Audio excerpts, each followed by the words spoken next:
प्यारे बच्चों, आज की इस वीडियो में हम सीखेंगे की और की का प्रयोग।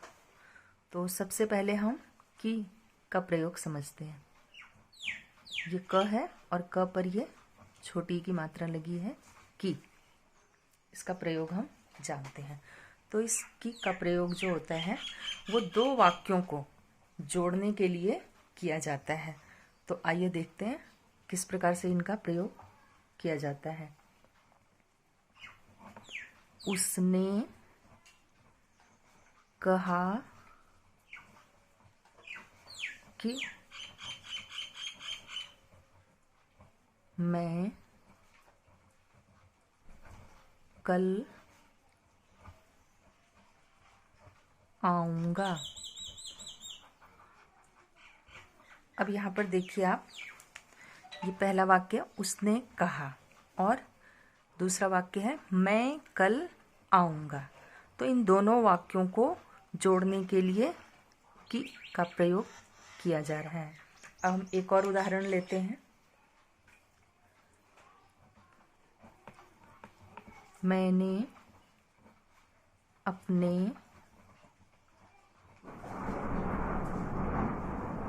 दोस्त से कहा कि मुझे घर जाना है। यहाँ भी देखिए, पहला वाक्य मैंने अपने दोस्त से कहा, दूसरा वाक्य है मुझे घर जाना है। तो इन दोनों वाक्यों को जोड़ने का काम ये की के द्वारा हो रहा है। अगला वाक्य भी देखते हैं हम। सीमा ने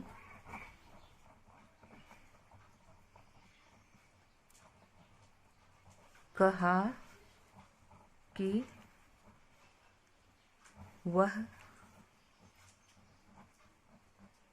आज स्कूल नहीं आएगी।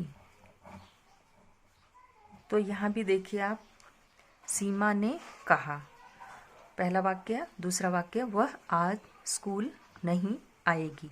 तो इन दोनों वाक्यों को जोड़ने का काम ये की कर रहा है ना।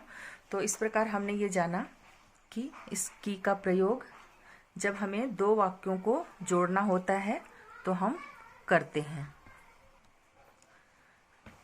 की का प्रयोग विकल्प के लिए या के स्थान पर भी होता है। जैसे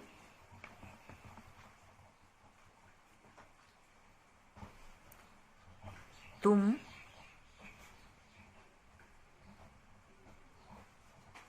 रुकोगे कि जाओगे।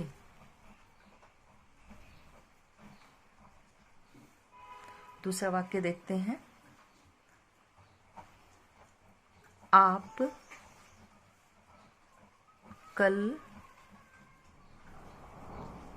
जाओगे कि परसों। तो यहाँ पे आप देख रहे हैं, इसे हम इस प्रकार भी बोल सकते हैं, तुम रुकोगे या जाओगे, आप कल जाओगे या परसों। तो यहाँ पे या के विकल्प के रूप में की का प्रयोग किया जा रहा है। अब हम की का प्रयोग समझेंगे कि कहाँ पे किया जाता है। अब देखिए यहाँ पर है की, इस क पर बड़ी की मात्रा लगी हुई है। तो जो ये की है ये करना क्रिया का भूतकाल है। इसे समझते हैं कुछ वाक्यों का उदाहरण देकर। जैसे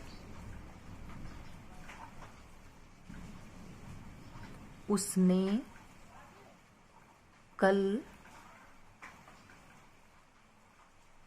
पढ़ाई की। तो यह जो काम है वो हो चुका है भूतकाल में। दूसरा वाक्य देखते हैं हम। राम ने कल मुझसे लड़ाई की। तो ये भी काम हो चुका है। तो यहाँ पर हम की का जो प्रयोग है वो करना क्रिया के भूतकाल के रूप में प्रयोग कर रहे हैं। अब हम की का एक और प्रयोग देखते हैं। अब हम कुछ ऐसे वाक्यों को देखेंगे जिनमें की का प्रयोग दो शब्दों के मध्य अर्थात बीच में संबंध बताने के लिए किया जाता है, या फिर की का प्रयोग संज्ञा या सर्वनाम का किसी के भी साथ संबंध जोड़ने के लिए किया जाता है। और इस प्रकार हम कह सकते हैं कि संबंध कारक के रूप में, स्त्रीलिंग के रूप में इसे प्रयोग करते हैं की का, ये जो की है। तो आइए अब हम कुछ वाक्यों को समझते हैं। यह सोनू की किताब है। तो सोनू देखिए संज्ञा शब्द है और किताब भी संज्ञा शब्द है। तो इन दोनों का संबंध, सोनू का संबंध किससे है? किताब से। और किताब का संबंध किससे है? सोनू से। तो इन दोनों के बीच में ये जो की है ये संबंध बता रहा है। और यहाँ पर की का प्रयोग जो है वो स्त्रीलिंग के लिए किया जाता है। अगला वाक्य हम देखेंगे। राजू की माँ